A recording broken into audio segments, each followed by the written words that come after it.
Welcome again. Now we begin the news with matters on security concerns in Nigeria as President Donald Trump has warned that the United States could carry out further airstrikes in Nigeria if attacks on Christians continue. Now the comment comes after a Christmas Day strike in northwest Nigeria targeting Daesh militants, with U.S. and Nigerian officials say was a joint anti-terror operation. Trump spoke to the New York Times linking the possibility of future strikes to reports of Christians being killed in the region. The U.S. military confirmed that the recent operation targeted Daesh militants at the request of the Nigerian government.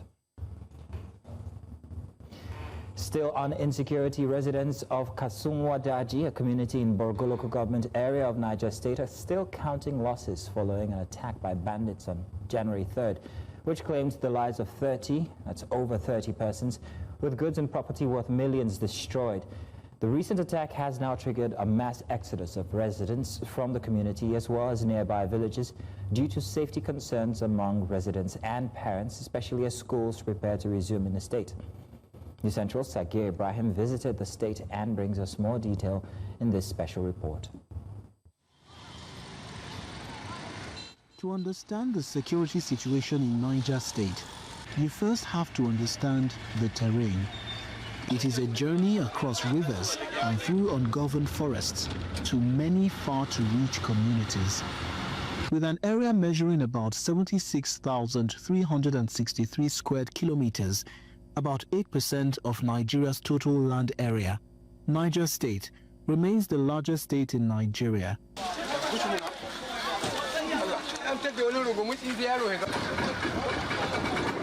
We are crossing from Kebbi into Niger State's Agwara axis, a region celebrating the return of 230 students, yet mourning a massacre that happened over the weekend on January the 3rd. This is Kaswandaji, or at least what remains of the market. Just this weekend, it was a bustling hub of commercial activities. And after the weekend, well, some describe it as a graveyard of goods. While the country was focused on the release of the kidnapped Papiri students, less than 15 kilometers away, bandits stormed this location, killing over 30 persons and burning what they couldn't carry. The smell of smoke is still fresh in the air, and so also is fear. Kudin da aka kashi aka tara wanda aka yi hasaran kudin nan sai dai ko an yanka ba mu iya gane irin kudaden da aka hasara don kudaden gaskiya hasaran da muka yi yayi yawa. 16-year-old Ismail Marcos luckily escaped. He says that he witnessed the bloodbath while hiding inside a ceiling. Naga sun kama mutane sun kawo wuri guda sun ka tattara su sai sun ka darme su. We will still get mind to come here on Sunday in the morning. No one, even soldier man, came here. The dust is yet to settle from the attack that happened here in Kaswandaji, in Borgo local government area of Niger State. If you look behind me, you would see that the smoke is still yet to dissipate owing to the attack that happened just on Saturday. Right now, we look around the community shows that it is indeed a shadow of itself. But one thing also remains very, very obvious, and that is the mark that was left here in this village. The mass grave that now lays by my side. From what locals are saying, this grave contains 3 individuals each.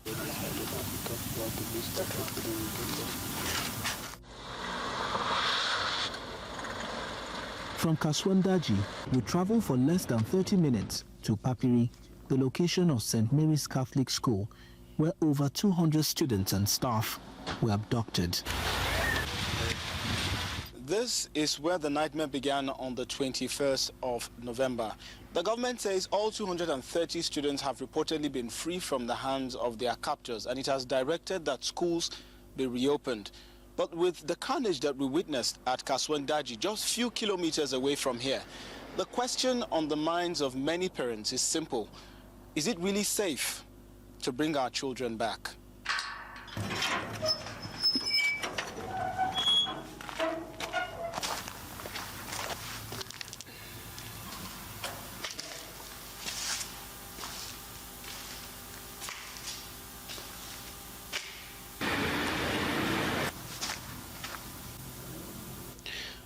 This is the assembly ground of the school. If it were in session, the principal would have addressed students from this podium every day of the week.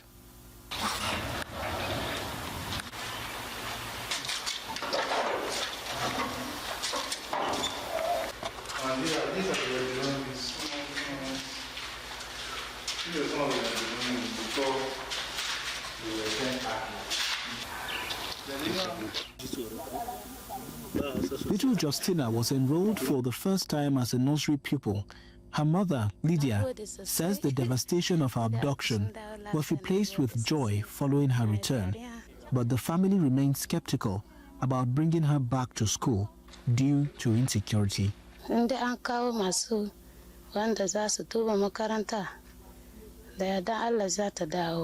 Dukansu ina ra'ayi su koma a makaranta in gwamnati zai taimaka a kawo mana tsaro mai kyau a wannan shiya musamman na St. Mary na Papiri.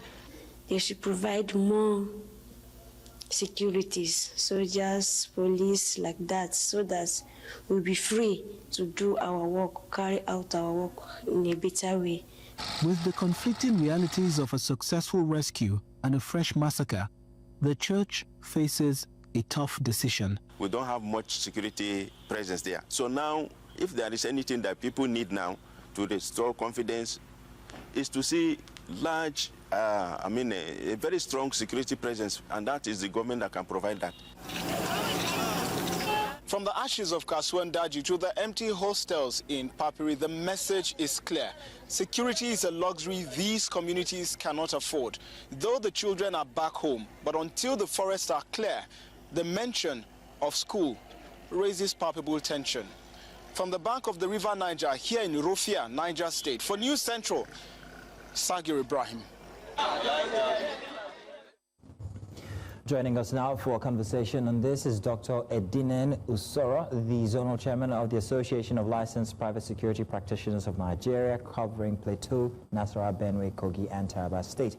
And also Public Affairs Analyst Charles Uludari. Charles, you're welcome. Thank you very much for joining us. Let me first of all start from Dr. Usoro. Dr. Usoro, let's take this from the angle of the United States and the peculiar interest in Nigeria, especially the north, and the violence that's been going on there. From a security perspective, how accurate is the framing that the United States has when it comes to these violence from what we're seeing here on ground, especially with the case in Niger State? Thank you for having me. The biggest problem that we've had for maybe more than a decade have been that government officials, politicians were playing down on the severity of the security crisis we had. During Buhari's time, you hear ministers upon ministers, hear government officials, security personnel saying, oh, the situation is better than it was when we took over in 2015. Yet people were being killed, attacks were going on. And then, of course, many people were saying, oh, don't mention any tribe. The crisis that was going on was just herders and farmers. And, and so at a point, you won't see it in most newspaper pages. It continued until just when President Trump decided to look at the side of the hemisphere, so to say. And suddenly, people were almost saying, we are doing is better than before. They would just tell you, oh, after only 5 people were killed. So that stopped. And then, of course, when Trump came with the issue whether Christians were being killed, and government officials upon government officials were concerned that, no, it wasn't just Christians. And some people say, oh, people of other faiths, particularly Muslims, were also being killed. My take had always been that any Nigerian that is being killed, it's a tragedy. Because you have to be a Nigerian first before you become a Christian or a Muslim. or an atheist or a traditional worshiper. You have to be a Nigerian first. But you know, from what we are seeing, you notice that our forests have long been overtaken by these terrorists and bandits, and that they can move on to a place like the one your crew just showed in Niger State, and they finished the attacks and left. And the question is, they left to where? All right, Dr. Osoro. Dr. Osoro, my apologies, but we'll have to keep the answers summarily because we don't have too much time. But I'll come back to you. Charles, let me ask you, so despite the U.S. involvement or interest in Nigeria, we still see these occurrences happening. Bandits or terrorists or whatever you want to call them still attack schools or still attack public religious houses. You're not a terrorist, but I'm wondering what you think is going on in the minds of these terrorists, despite the airstrikes that have been ordered on Nigeria and the ones that are rumored to come. Thank you very much. You know, terrorists are essentially attention seekers, right? So I can almost assure you or bet you that they are relishing this attention that they are getting, and they want to show that they are still in the fight. And that is why it is so sad, because, you know, we had a conversation on this program also when the attack just occurred, the first bomb blast and in Sokoto, and there was news report about these terrorists being displaced and moving around, but we did not hear anything about people like the ground security forces going after them and mopping them up. The most important solution to this thing is not American strike. It is good to have America at our beck and call should we need airstrikes. It saves us a lot of money, it is going to be efficient, and we are collaborating with our international partners, right? But the most important problem for the security of Nigeria is to have community policing. Someone like Mr. Osoro, who just spoke right now, can be a part of the leaders of the police force in his own region, and they are going to be much more effective in fighting back, because these terrorists are cowards. They come and attack such targets where nobody is shooting back. All the people that were interviewed during the brief program did not, the brief clip did not do this program. If you train them for 6 months and make them a part of their community policing, they will come out and fight these terrorists. Not a situation whereby, like they said, 24 hours later, even the soldier is not yet there. And these guys are essentially a sitting duck for unmitigated attack by these bandits and these terrorists. Charles, so just a second there, Charles. Just a second, Charles. Charles, I hear you. The solution, not airstrikes, but community policing. And Dr. Osoro, of course, any Nigerian killed is a Nigerian tragedy. Gentlemen, I'm going to keep you because we have to go on a break, but we'll come back and continue this conversation. Please don't go anywhere. To our viewers, we'll be right back.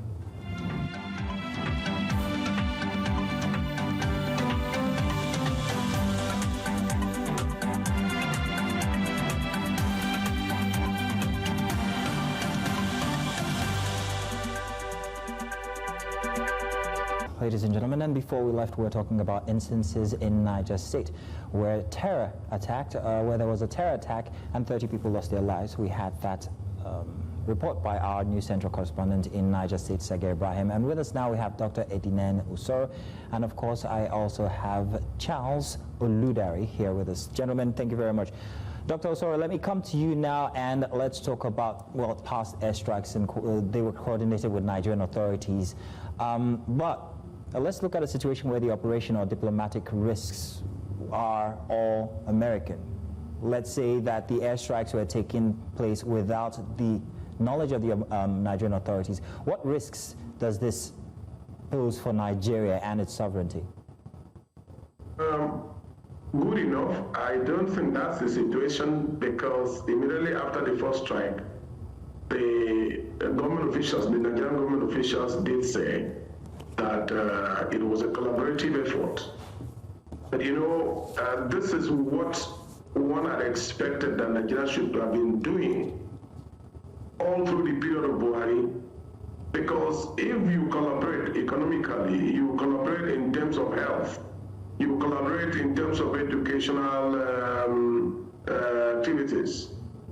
I don't see anything wrong in us collaborating with our major partners. Yeah, Dr. Osoro, yes. Osoro, I just wanted to point out that the communication that Nigerians got from the authority, the president himself, came hours after we heard from Truth Social and Donald Trump, plus he had his framing around it as a religious war, and what we heard from our president was nothing the sort of a religious war, it was just internal insecurity.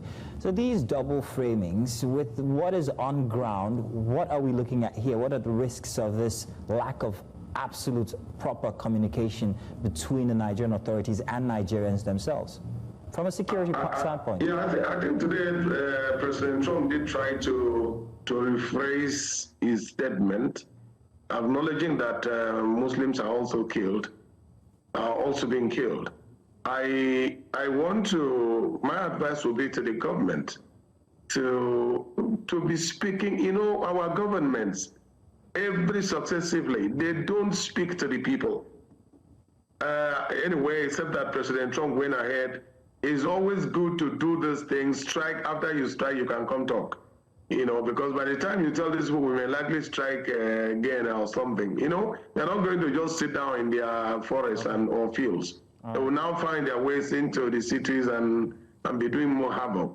Okay. So there's need for kind of description where these activities can actually happen. After that, both governments can come talk to the people. But I don't think announcing it before time is going to be advantageous. Both governments I see that as a problem, yes. Okay, so both governments must talk to the people with a similar narrative. I get you, Dr. Osoro, but Charles, real quick, and you have to be short with this one. Does this small adjustment in the stance of the U.S. president mean anything for the fight against insurgency in Nigeria, do you think? Him acknowledging that Muslims are also dying? Well, I mean, I know you made the passing comment about that during the interview with New York Times, which was where he spoke about attacking more. It's a good thing that we have United States at our beck and call, but I cannot agree more with Mr. Osoro when it comes to the president communicating to the people, because you need to rally your forces. You are the leader. You need to walk the line. Let all Nigerians join this fight and let the people be able to defend themselves, because there's no amount of bomb blast that America can do that can solve our problems, unless we have community policing to snuff these people out.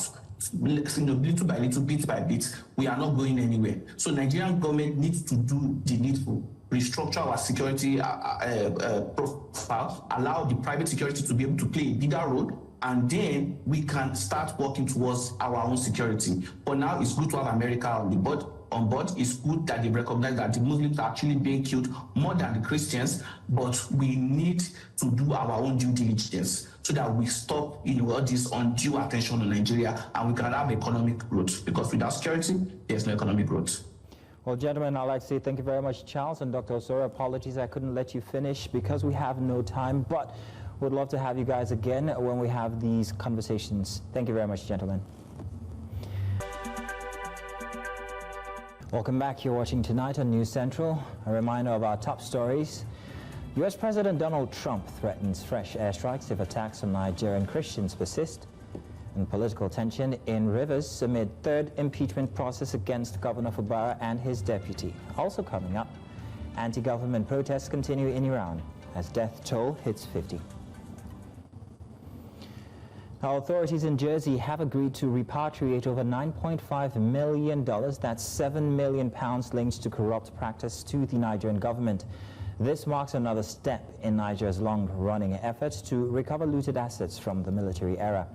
The funds are believed to have been stolen by the late former military ruler Sani Abacha, who governed Niger from 1993 to 1998. Although the money was recovered during ex-President Goodluck Jonathan's administration, legal proceedings delayed its return to for several years. The agreements build on two prior arrangements between Jersey and Nigeria, which resulted in the repatriation of over $300 million in recovered assets. The The chairman of Dangote Industries, Aliko Dangote, through his legal representatives, has filed a formal corruption petition against the former managing director of the Nigerian Midstream and Downstream Petroleum Regulatory Authority, Farouk Ahmed, at the headquarters of the Economic and Financial Crimes Commission. This was disclosed in a statement made available to journalists by the Dangote Group media team on Friday.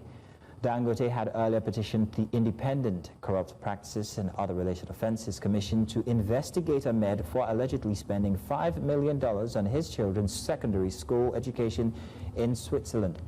He withdrew the petition a few days ago, even as the ICPC vows to continue with its investigation. The statement on Friday said Dangote's petition to the EFCC followed the withdrawal of the same petition from the Independent Corrupt Practices and Other Related Offences Commission, a strategic decision aimed at accelerating the prosecution process. Now to politics. The coalition of councillorship candidates for grassroots governance in Rivers has condemned the impeachment moves by the members of the Rivers State Assembly against Governor Alex Otti, threatening to recall the lawmakers if they go ahead with the plot. In a statement signed by Akul Johnson, chairman of the coalition, he said the lawmakers had overstepped the bounds with the impeachment moves, noting that the process is lawless and morally bankrupt. On Thursday, the Rivers Assembly, under the speakership of Martin Zamale, had announced impeachment proceedings against Fubara, listing 8 offences the governor had committed that warrant impeachment. The group said that Fubara had not committed any impeachable offence, accusing the lawmakers of escalating the political crisis in the state.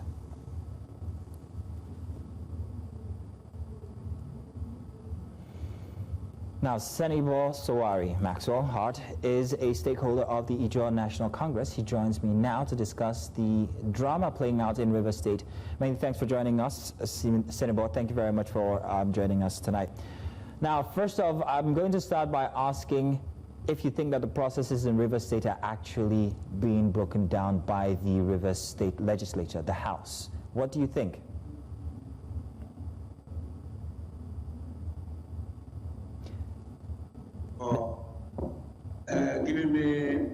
Giving me the advantage to speak on your telly.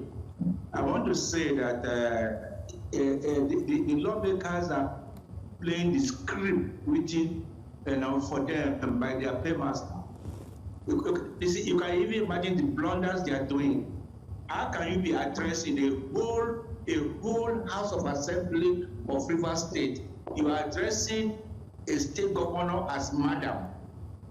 For God's sake, that is unheard of.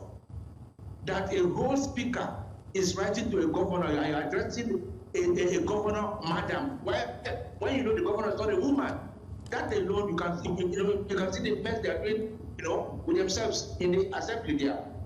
For God's sake, these are people that when passed during the emergency rule, these people were giving money that were meant for their constituency, and the money was pocketed.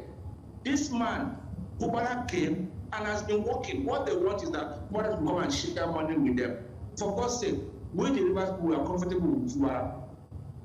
I want to also make them understand that after this tenure, he will go the second tenure. Nothing will happen. Nobody can stop him.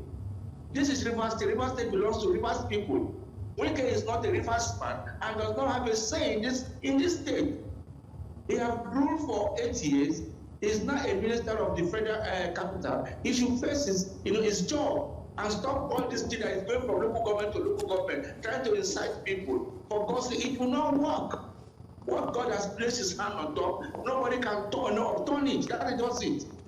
So it is clear. It is clear with us that Fubara is going nowhere. He's going to complete the 4 years and complete the second. All right, Mr. Sowari. Mr. Sowari, let's take a look at the Constitution. Section 188 of the Constitution requires a properly served notice to be signed by at least 1/3 of the House of members. It clearly states that. Yeah. So based on what is publicly available now, does the Rivers Assembly notice meet this Constitution threshold? I am aware that there's 26 of 26, but is there an opportunity that they might not meet that 2/3 requirement? They will not. They will not. They will not meet the 2/3. That is it. Why do you think they won't meet the 2/3? Why do you think they won't meet the 2/3 when you have 26 out of 26 members who are, well, at least perhaps everybody's thinking that these 26 would definitely go for an impeachment move. So exactly how do you think they will not meet? They are more than 26. They are more than 26. Okay. They are more than 26. They are not 26 House members. They are more than 26. Only one person is late, and that person has not been replaced. The rest persons are assembly members. So they're more than 26. You understand? Yes. So you were telling. If you watch very well, they were 27. So why are they saying 26? Why are they not saying 27? What happened to the remaining one person that has been going around with them? Okay, so you're saying that they will not meet that 2/3 requirement then? They will not. They will not meet it. They will not. All right, Mr. Sowari. Are you also aware that they've started, they've started negotiating, that they want to settle? Are you also aware? You want to give us details on that now? People want to settle now. All right, Mr. Sowari. Mr. Sowari, we are out of time. Thank you very much for joining us for this conversation then. Thank you indeed. The Nigerian Content Development and Monitoring Board has concluded a specialized training on subsea engineering and production aimed at strengthening local capacity in Nigeria's oil and gas sector. News Central's Victor Mbadike here reports. Subsea engineering remains a critical component of offshore oil and gas production, especially in deep water operations where facilities are located on the seabed. The training, organized by the Nigerian Content Development and Monitoring Board, ran from Monday to Friday, bringing together engineers, industry professionals, and students to enhance their technical knowledge in subsea engineering and production.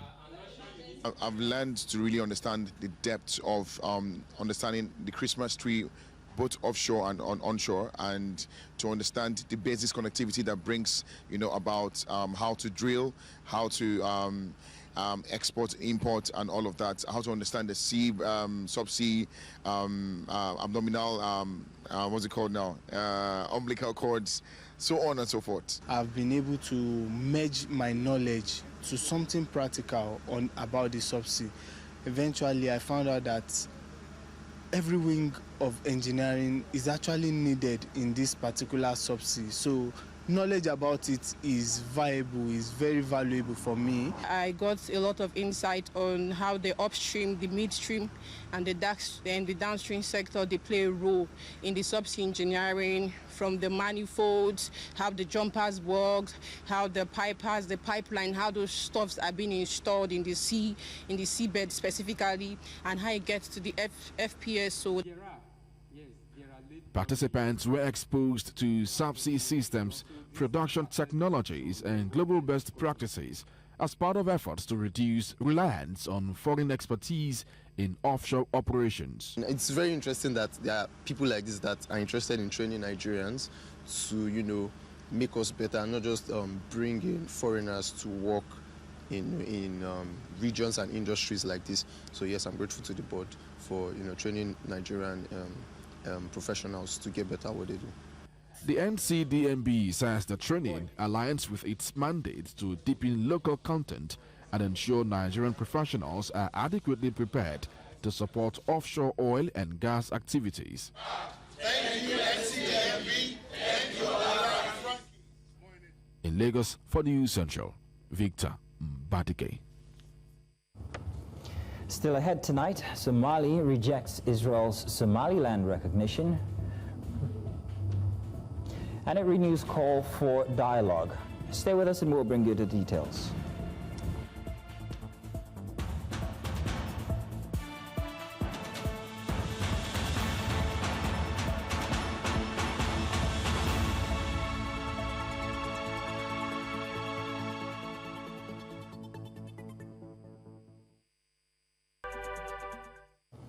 Welcome again. Somali's President Hassan Sheikh Mahmoud has rejected Israel's reported recognition of the breakaway region of Somaliland, describing the move as a violation of Somalia's sovereignty. Speaking in a recorded address from the presidency in Mogadishu, President Mahmoud insisted that Somalia remains one indivisible nation and said its territorial integrity cannot be altered by any foreign decision. He stressed that the federal government remains committed to dialogue with Somaliland and is willing to acknowledge and apologize for past abuses as part of efforts to resolve long-standing grievances. The president condemned Israel's action, saying Somalia's borders cannot be redrawn by what he described as a unilateral declaration.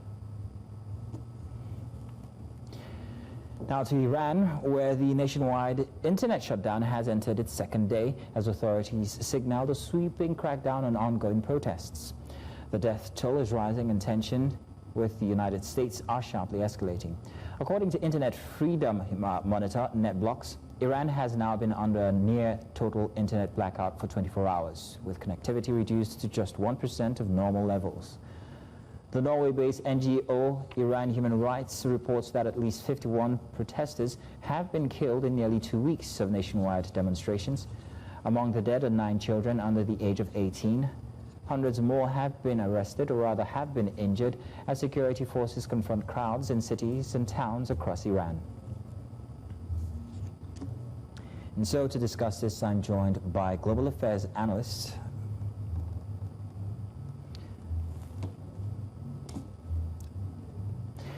And now we're joined by global affairs analyst Alexander van Rugen. Alexander, you're welcome. Thank you very much for joining us. Alexander, now let's set the foundation. Many analysts say these protests are rooted in economic collapse. From a geopolitical lens, how much of Iran's current unrest is really about domestic mismanagement versus the pressures of international? Well, I think they're all intertwined. One can say you have a problem with internal mismanagement because there's less money due to international sanctions. I think it's much more complex than that. You've got a regime that is not respected right now, and it's not treating its people very well, and it's despised. Well, that's a perfect storm for regime change, whether it be by coup or by a public outcry and protest. We've seen this before. We've seen it in Tunisia during the Arab Spring. It was a protest by a sole individual who lit himself on fire. I mean, he gave quite a sacrifice with his life, and that resulted in mass riots and also a regime change. Iran is a different situation because its leader is also its spiritual leader. It's a cleric, and opposition to him is synonymous with going against Islam. At least that's the theology he's trying to preach. So it'd be a sin. So it's a repression tactic. That's why the West stipulates a separation between state and church, because they had their own problems hundreds of years ago in Europe. But what's happened in Iran now, yes, it started off as an economic protest. Their inflation rate is, well, the published rate is 40%. I wouldn't be surprised if it's 4,000%. The rial has fallen from 1 million to 1 to the US dollar to 1.4 million to 1 in the last month. The average salary in Iran is in rials is about 150 million to 250 million a month. That sounds like a lot, but it's $100 to $200. It's nothing. Okay. Outside influence has affected it as well. I beg your pardon? Alex, I'm sorry. I'm going to rush you for a little bit here. I wanted to talk about now the protests and how it affects governance. Once protest moves from economic grievance to nationwide unrest, what does that tell us about Iran? And when you compare it with other nations that have gone through such protests, like let's say Nepal, for instance, what does it tell us about the Iranian governance? Sure, they have a water problem. They're out of water in Tehran. The government, believe it or not, is blaming it on Israel and America for manipulating the weather. So they're having a drought. I mean, that's absolutely ridiculous. It's been mismanagement of public resources and not spending money in the right places, and probably an entanglement of local corruption as well. But that makes a perfect storm. Now, if the movement here is escalating, because I think outside sources are distributing some information, particularly the Israelis, but you have to remember too the history of how we got here. In last June, there was a 12-day war. That 12-day war took out 30 high-ranking military officials, basically the whole hierarchy of the Islamic Republican Guard and the regular army, as well as 11 nuclear scientists. Now, you've got to think the morale of the military has got to be at an all-time low. They lost that war. They claimed a victory because they shot a missile at Qatar. Nothing. Now, the revolt is in the streets. Unfortunately, there's been about 50 deaths reported. That's good news. All right, then. Well, obviously, Tehran does have bad governance, and, well, let's see how far these protests go. We'll continue to come to you if we have more that we'd like to know. Thank you very much, Alexander. Tonight returns shortly after this break with business, sports, and, of course, entertainment. Do stay with us.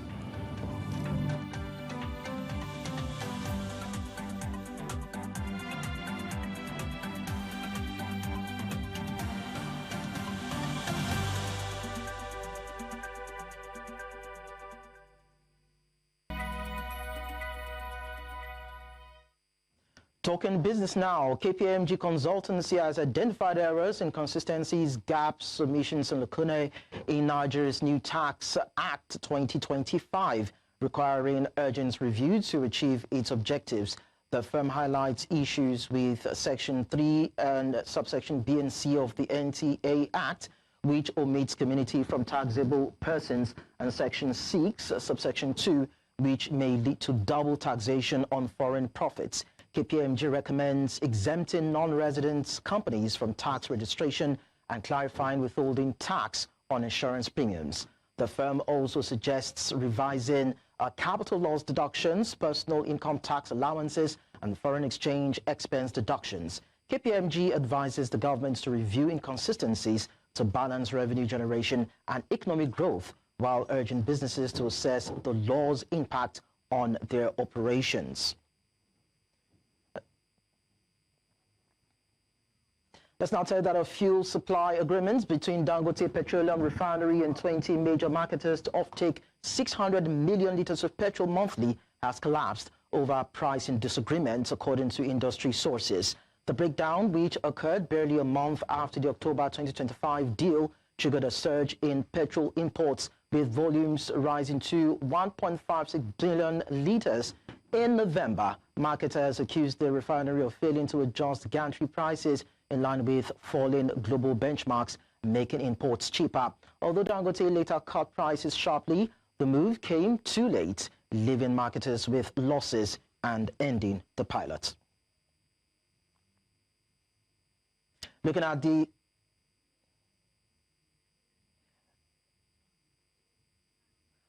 the equities market, it strengthened further as the Osha index advanced 0.9% to close at 162,298.08 points, lifting market capitalization to 103.78 trillion naira, supported by selective buying across key sectors. And from the sectoral performance, we see that the banking industry eased by 0.13%, reflecting mild profit taking in heavyweight names.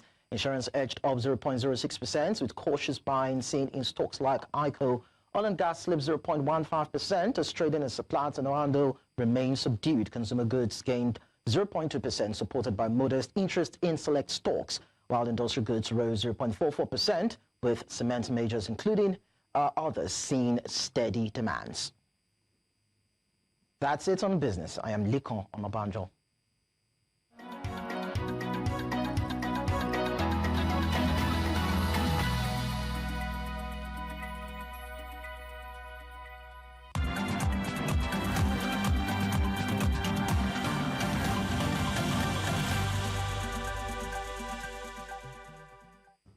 Senegal become first team to qualify for the semi-finals at the 2025 Africa Cup of Nations. Recalled striker Iliman Ndiaye scored in the first half to give Senegal a 1-0 victory over 10-man Mali in Tangier on Friday in the first Africa Cup of Nations quarter-final. Mali's hopes were dealt a severe blow in the first half of added time when Bissouma was sent off after being shown a second yellow card.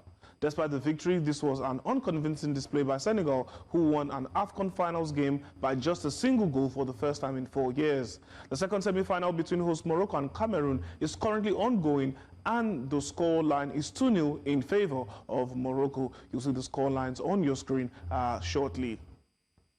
Yeah, that's the score right there. Now, talking about the next quarterfinal game, that will be happening tomorrow, which involves Nigeria's team, the Super Eagles. The Super Eagles head coach Eric Shell has charged his players to maintain total focus ahead of Nigeria's quarterfinal clash against Algeria in Marrakesh at the 2025 Africa Cup of Nations. The Super Eagles, who are chasing a fourth continental title, go into the tie buoyed by a convincing round of 16 victory over Mozambique, while Algeria edged past DR Congo to reach the last 8. The highly anticipated encounter is scheduled to kick off at 5 p.m. Nigerian time on Saturday.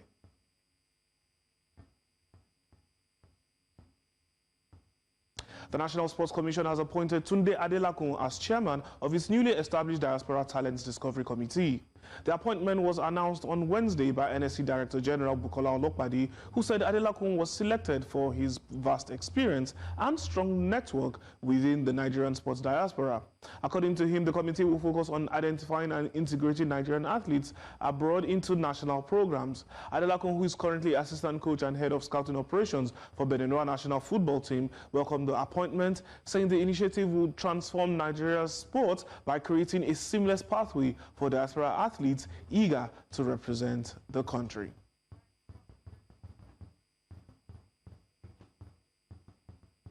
And that's all on Sports News tonight. My name is Okweoluwa Adebari. Entertainment is next with Edo.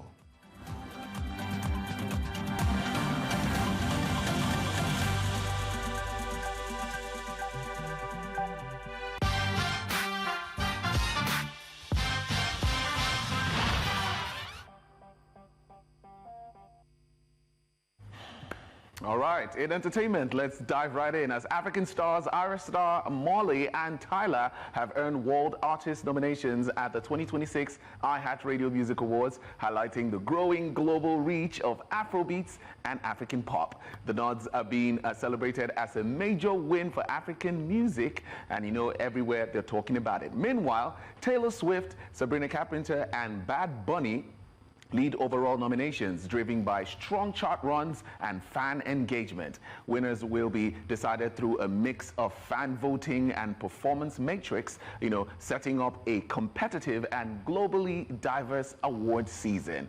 And this conversation has everybody talking. Speaking about another thing that's making the rounds, Bruno Mars is officially back in full swing. The superstar has announced a brand new single titled The Romantic, alongside his first stadium tour in years, marking a major return to the global stage. While he hasn't released a solo album or headlined a tour in nearly a decade, Mars has stayed active through successful, Las Vegas residencies and his Silk Sonic collaboration with Anderson .Paak. The upcoming multi-continent stadium tour is already being tipped as one of the year's most anticipated live music events, signaling a bold new era for the singer. And we can't wait, because Bruno Mars is always full of surprises. Well, that's all we have on entertainment tonight.